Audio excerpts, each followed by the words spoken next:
And good morning. It is 22 minutes after 7 o'clock, and joining us in studio this morning from Bristol Law Office, Matt Bristol back with us. Good morning, Matt. Good morning, Mike. How are you this morning? Doing well. Happy Monday to you. Happy Monday. How was your weekend? Good.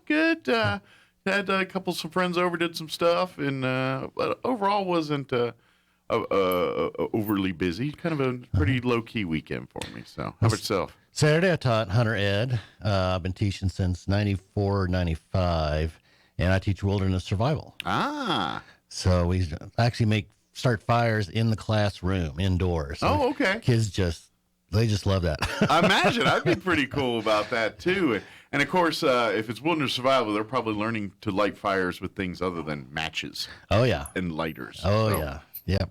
you'd learn with things like steel wool and magnifying glasses and the rubbing together of sticks and things. There's different methods to do it. And they kind of learn them all, or learn different ones. So. Well, we do steel wool and batteries. I actually light Lay's potato chips on fire. Nice. Those things burn really good. Good fire starter. Yeah. And then I get a pad of steel wool and a mixture of 4831 rifle powder and Q-Tex fingernail polish remover. Ah. And I have a volunteer making it like a Play-Doh. And then put that on top of the steel wool, light the steel wool, and it ignites that stuff. And it burns slowly. It's like jet flame coming out. Okay. And I get a wax paper cup full of water and I put it on top. Oh, okay. And it's dead silent because the kids are waiting for that wax paper cup to burn through. Uh-huh. And it won't. Yeah. Because of the water. The water absorbs the heat. Yeah. Science. Yeah. I will tell you this. If you're an avid camper, person that likes to camp and go out, go to Boy Scout headquarters and get you and purchase this. And I always see them at the Boy Scouts. I don't know. I'm sure that you can buy them at camping stores, but my whole life I've only seen them through the Boy Scouts. I always call it the Spark Kit. And in essence, it's a little kit with it makes a little spark. Right. And it is the most handiest tool a person that likes to camp and do things could have on them, because with that thing, you could literally start a fire without matches any single time. And it's not hard to navigate. It's really designed to be something that someone that doesn't even necessarily an avid camper, everything can use it and get a fire going pretty easy, almost as easy as if you had a lighter or some match or something. Yeah, these make them also out of magnesium. Yes. Magnesium bars with a striker on one side. Yeah, so I've got one of those. Yeah, those are one of the handiest tools. That and one of the little P-51, the old military cutters from back in the day. You have those two items on you when you're camping, you could pretty much do 9/10 of everything you need to do. Yeah, that's for sure. That's for sure. You're going to be all right. Yeah, well, it's a fun class. I enjoy it with the kids. Yeah, absolutely. But when Matt's not helping teach kids wilderness survival, he is being a lawyer and providing sage legal advice for folks and stuff. And that's what we're talking more about today so much than. Although if you do need tips on surviving in the woods, give Matt a call. He can help you with that too. Anytime. Yeah. So for those of you who don't know, Mike and I usually get together about a week in advance. Yeah. And we talk about the show. And last week, Mike must have been slammed. Yeah, I didn't get a chance to get back with him, so we're exploring new territory together this morning. So. Well, so in my job as an attorney, I see people of all ages and all walks of life. So it's very interesting. And so today we're going to generally kind of talk about Social Security, Medicare stuff. Okay. Because I see a lot of misconceptions out there. I'm not going to get too deep into disability. Sure. I don't know anything about disability. Sure. I know it's very hard to get, and they make you generally they reject you the first time, and you have to by design almost. And I know it can be a real gauntlet. And so if you're having issues, seek help. There's people out there that can really help you navigate. Yeah, there's a couple of firms in town that do Yeah. disability, and so I recommend them. Yeah. Not me. Okay, so is Social Security income taxable? Well, that's something they took out of your income to begin with.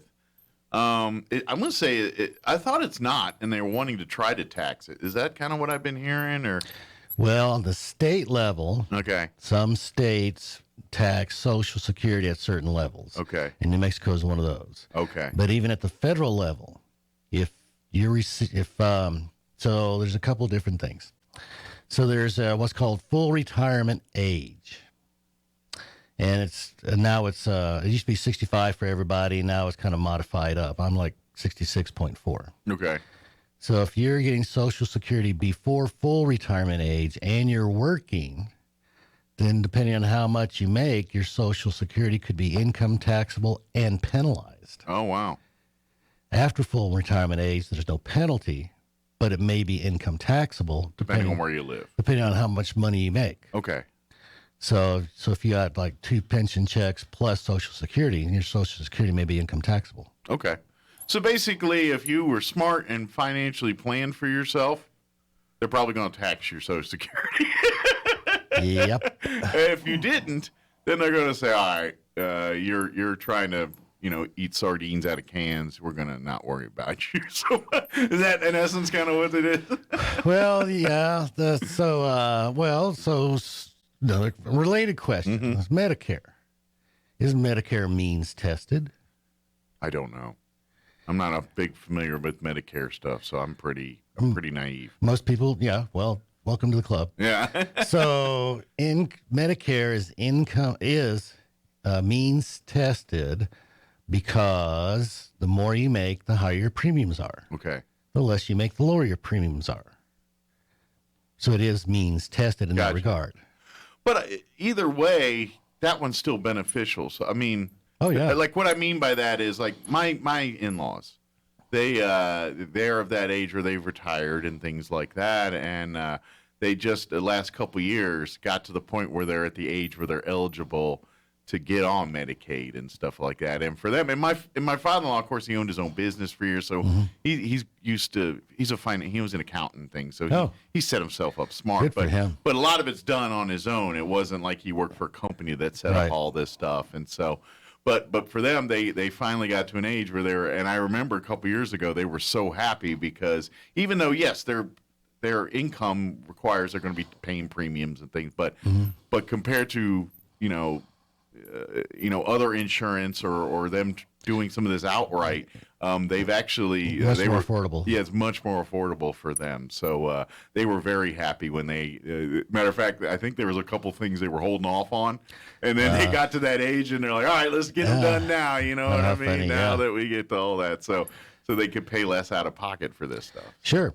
I think it's every 2 years Medicare looks at your income tax return and then adjusts your premiums. Mm-hmm. So in case you're just 1 year, you had a really good year, sure, money wise, and your premiums rise up, and then after a couple of years they'll revisit it, and if your income's back down, then they'll lower the premiums back down. Gotcha. So that was an interesting thing that I found out. Okay, so and I imagine there's a lot of people in our audience, that are listening to this and they're thinking, I'm kind of at that age, and so I would imagine for them it's probably when's the right time, like, to pull the trigger on some of this stuff. It's a good question. Yeah. So, we'll continue with Medicare. At age 65 is when you're eligible to apply.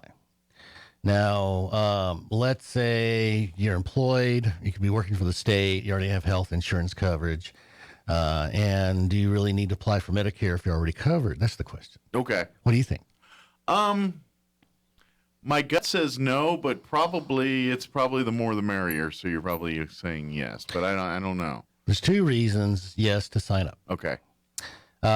One, if you don't sign up at age 65, if you delay it, then there's a permanent increase in your premium cost. Oh, really? Yep. Okay. You're penalized. So whether you need it or not, 65 start sign up.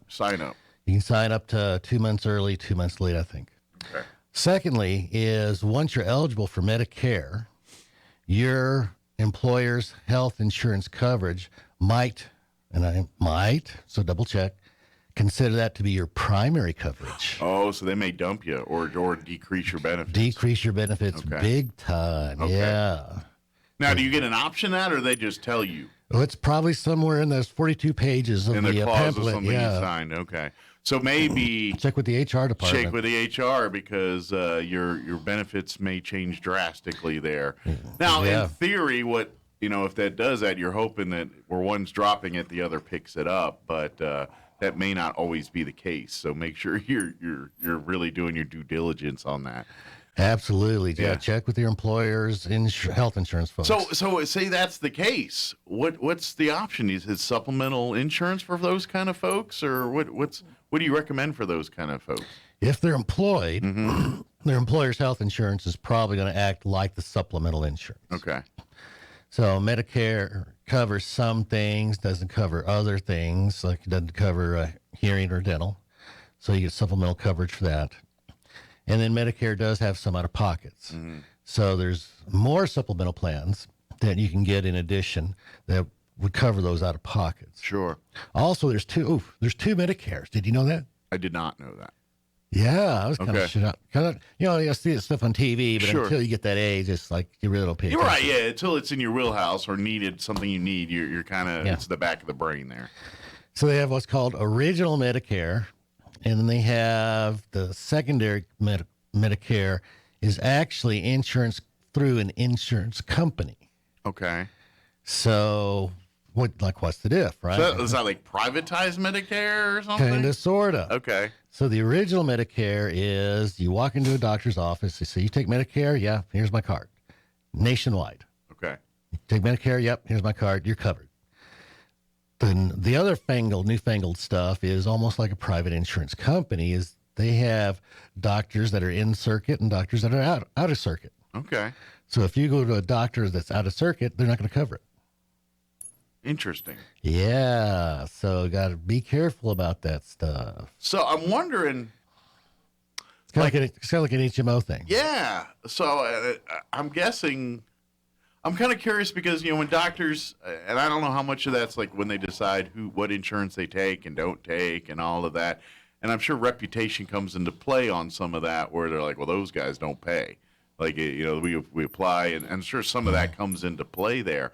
I'm wondering how that works with Medicaid though, where ones that don't are outside the network or inside in theory, the government's paying for all of that. I mean, Well, Medicaid is for indigent people. yes. Medicare is for the elderly. Well, I'm just wondering is how do they get to decide whether they take it or not? If it's a government thing, I'm kind of like I don't know. that's the part I'm curious about. And do privatized doctors say no? I'm not going to take that version of Medicare. There are some doctors that don't take Medicare because Medicare says we'll pay you this much for this procedure, this much for this procedure, and that's all we're going to pay you. Sure. So there are some doctors that don't take Medicare. Yeah. I'm just curious because I'm wondering if it ever got because you think like I look at that as service like the mail, a government service that they provide, and you can't not get mail. You know what I mean? and so I'm just kind of wondering. It's like, look, if someone walks in with that Medicaid and says, look, Medicare, I'm walking in and I'm basically my insurance, the government. I almost look at the point like I'm surprised that there's doctors that can't. No, you got to take it. By law, you have to let them walk in and I'm just surprised a little bit because it would be just.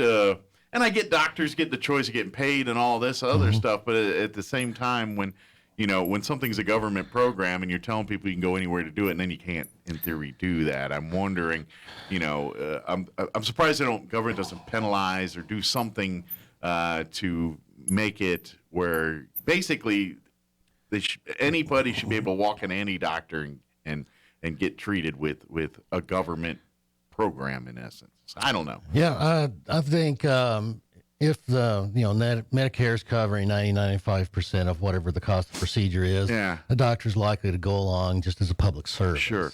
Like I guess and maybe I don't know, and this is me being naive. Like say if someone has government assistance for like food stamps or something along those nature, if it's a grocery store, do they have the right to not accept those, or do they have to say, you know what? You're in a town, one grocery store town, you're on food stamps. Do they have no choice but to take them? Or the way that works these days is it's all in a debit card. Okay.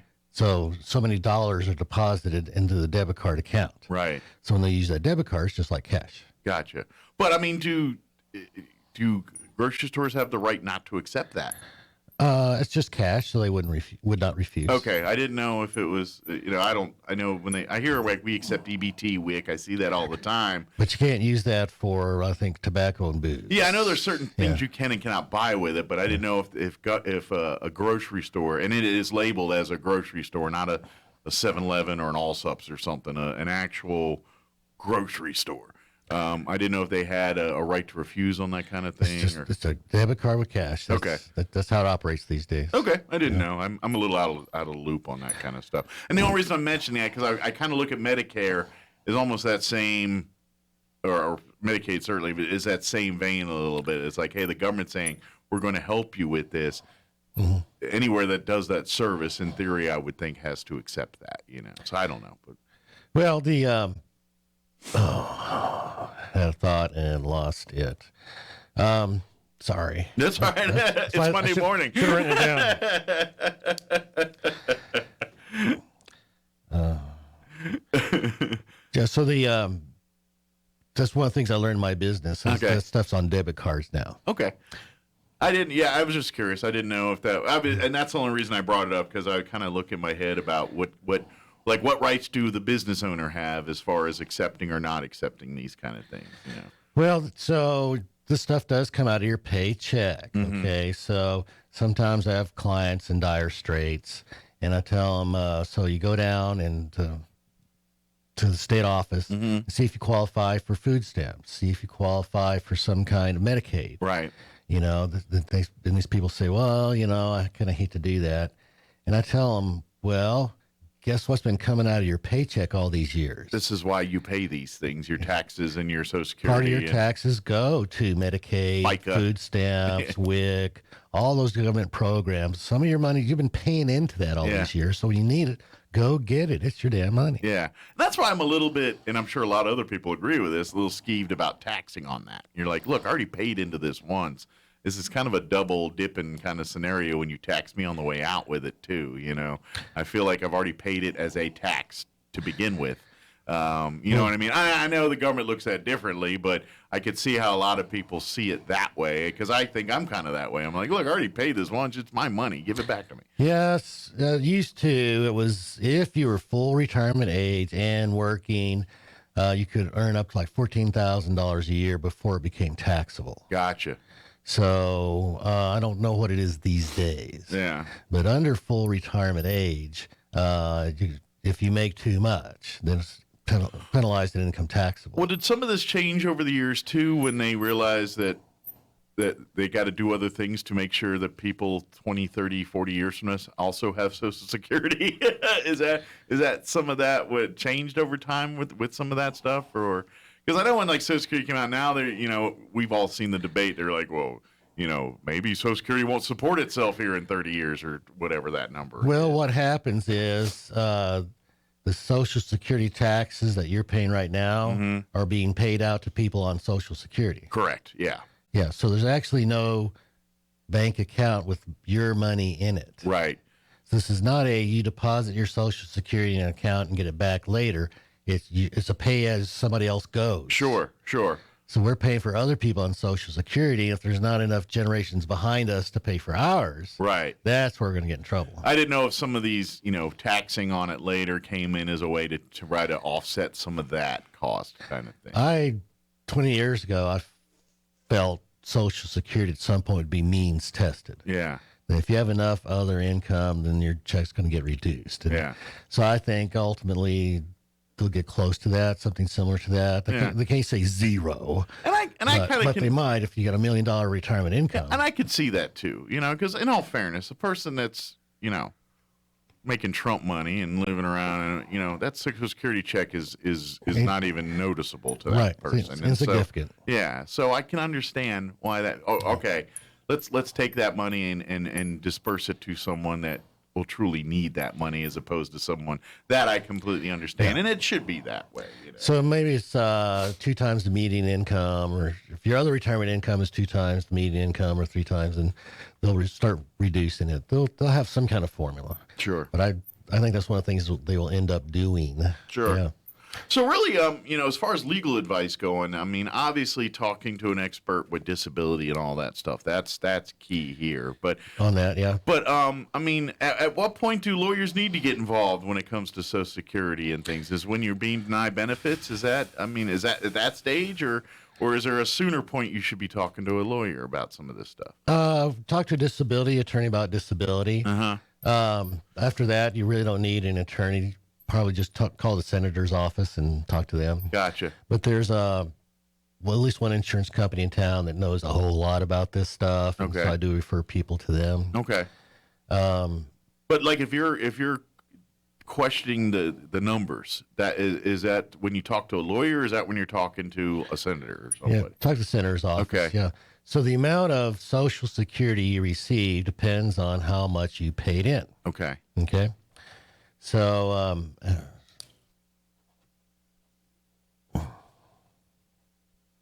He's doing making notes. he's- So I had a lady one time come in. She had been a hairdresser for years and thought that the chemicals from hairdressing had given her fibromyalgia. okay.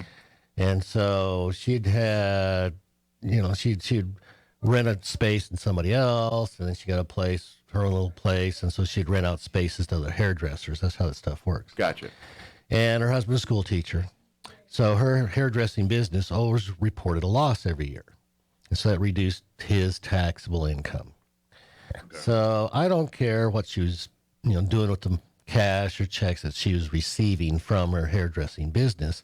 But when she reported a loss, that means she wasn't paying income tax, wasn't paying Social Security or Medicare tax. Gotcha.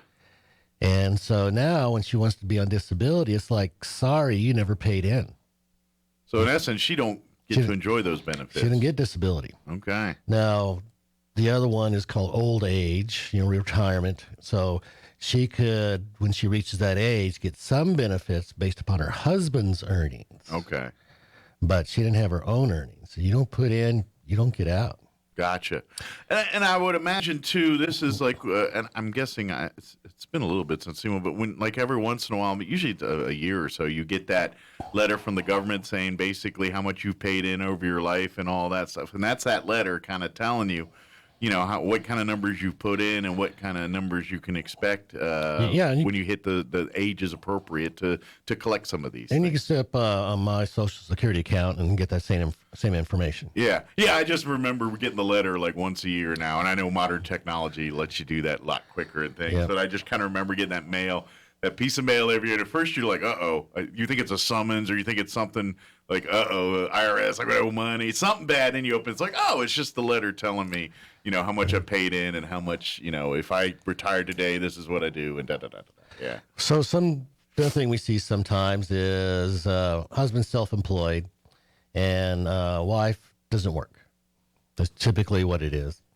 And so I'll see these folks in maybe a divorce setting, bankruptcy setting, maybe wills, that kind of stuff, and say, oh, okay, well, and I find out, oh, husband's self-employed. That's cool. And, oh, ma'am, do you work? No, I don't work. You plan on working? Oh, no. I said, well, she gets income from the business, so she didn't have to work. I said, okay, do you get a W-2 or you just share the profit? Right. Oh, I just share the profits. The problem is the husband's name and Social Security number usually come first on the tax return. Right. And he's getting all the credit for the Social Security. She's not getting any. Gotcha. Well, and you funny you mentioned that, and I'm going back to my in-laws as an example. Talking about, of course, he was a CPA for many years and things, but and obviously my mother-in-law didn't work per se, you know what I mean? But what they did was basically she was made an employee, and she actually did work. She worked in the office and answered the phones and filed paperwork and all that. So she was an employee, but that's how they set it up, where she was an actual employee of the company. So she got W-2, so she paid in a Social Security. So even though she's the boss's wife and part of it, but for those purposes, she's listed as whatever title they give her, assistant or administrator, or I don't know. Smart. That's smart. She could pay into the system. Yeah. So I had another lady come in one time, and she had retired early. I think she started working for the school system at age 18 or something. So she retired at 45, and I was talking to her. She was in her early 50s, and said, you haven't worked the last 10 years? Oh, no. Do you plan on working the next 10 years? Oh, no, I'll just apply for Social Security at the earliest possible time. Yeah. And I said, you have to work so many quarters in order to be eligible to receive You got to Social put in to put out, take out. Yeah. And she goes, yeah. Well, Mike, guess when they start counting those quarters? Huh. From the date you apply for Social Security backwards. Really? They take a 30-year average, and she was going to have 20 years with the zeros in her 30-year average. That's not good. Not good. Yeah. So I suggested she kind of think about that. Gotcha. So what is the earliest age at which you can apply for Social Security? I don't know. I was thinking around 65 or so, but I don't know. 62. 62 is the earliest. But if you apply at 62 versus full retirement age, that's like a 20% reduction. Oh, wow. It's a permanent reduction. Woo. So unless you're dire straits to that money, you might want to try to hold out to full retirement age. Full retirement age. Yeah. Or I looked up my stuff this morning. If I delay taking Social Security till I'm 70, so from 66.4 to 70, if I delay till 70, that's a 29% increase. Oh, wow. Huge. Permanent increase. Sure. Of course, this is all based on, your health and everything else. If you're Those are the factors you have to consider. if you're looking at 62 and you're looking at saying, there's no way I'm going to make 80. You know what I mean? You kind of, and so you're like, well, maybe now's the time to start doing that. But if you're like, no, I'm 62, 65 and spry and healthy and I might live another 20 years, and maybe you want to hold on to that Social Security a little bit longer before you cash in on it. So so your health at the time. Yeah. I mean, if you're in really bad health and you can't work, and that's the only source of income you might get Sure. is Social Security. yeah, obviously, and if you're about to lose everything, then maybe all right, you're going to have to bite the bullet now because this is the option to help you now. But that being said, you got to know that you're going to get less money, and you're going to have to come up with another plan to offset whatever expenses you have to bring in some kind of income there. And I imagine, especially when you get on disability, you just can't go and get another job and things like that. No, if you're on disability, Yeah. you're not supposed to be Now, working. Social Security is another thing, but disability, if you're on that, you're not. That's kind of the income they give you is the income you're. And short of people, I guess, giving you money, you can't go and earn your own income. Or very little. Yeah. So let's say husband and wife are both receiving Social Security checks. One of them passes away. What happens to the check? Does it still keep coming or does it stop? I thought it still came, or a portion of it, depending.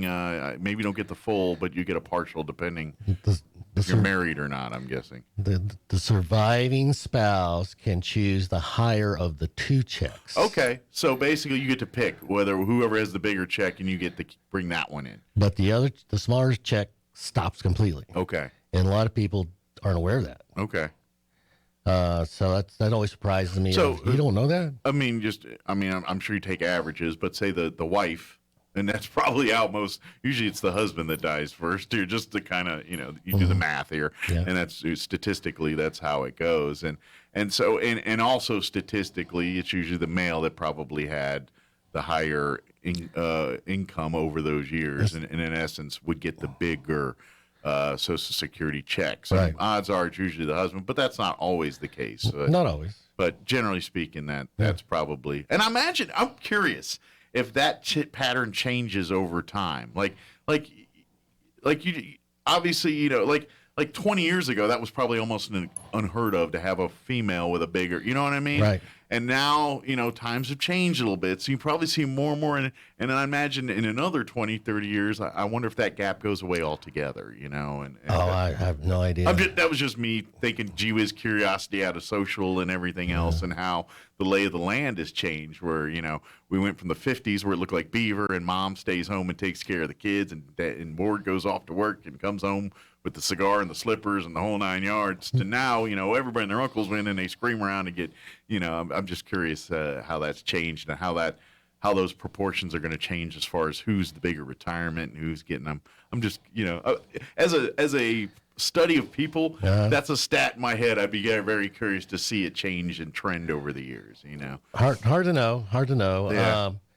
Women traditionally make less than men, which is, not fair, but that's how it is. Yeah. Women generally are more cautious investors than men. They've done studies that women don't invest as much because they're risk adverse. Right.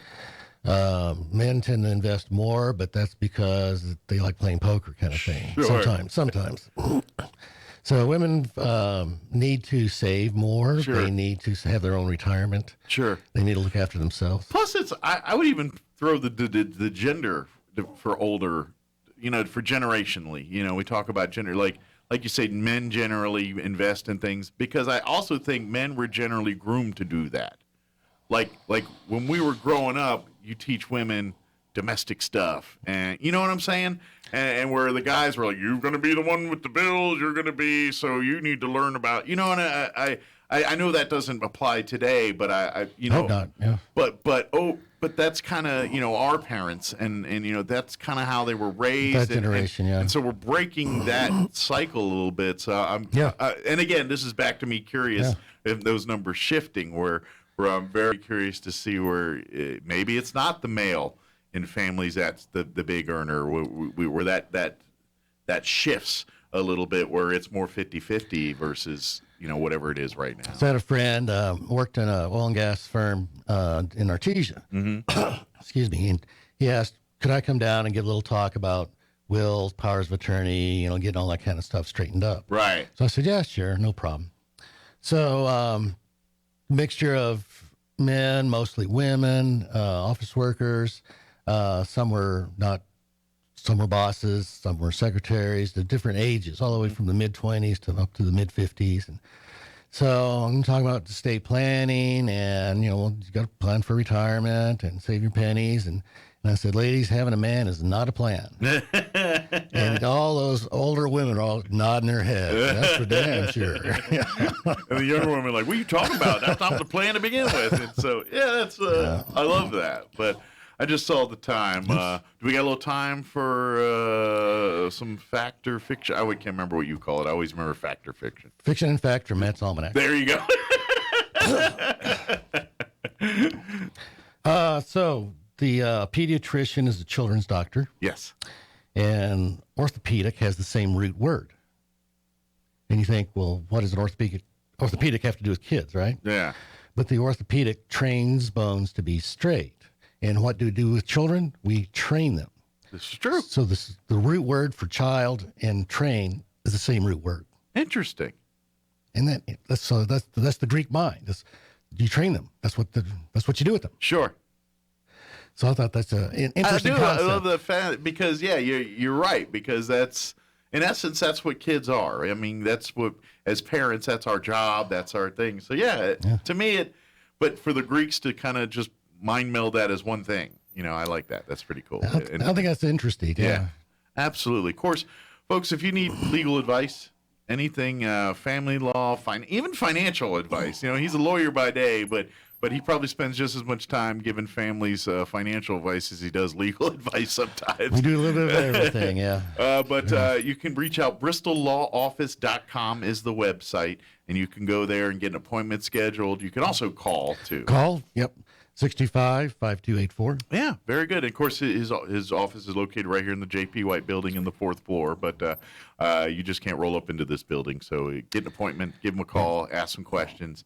Go to BristolLawOffice.com. And, please and the great thing about Matt is Matt will talk to you, and it could be just a 15-minute conversation, doesn't cost you a dime, or he'll tell you and say, you know what, no, this is more serious. We need to start something here. Let's whether it's a paperwork thing or something more serious. He's going to be the one that tells you when all that's necessary, or if it's just no, you just need to go to the clerk's office, fill out a simple form or something, you're good to go. Yeah.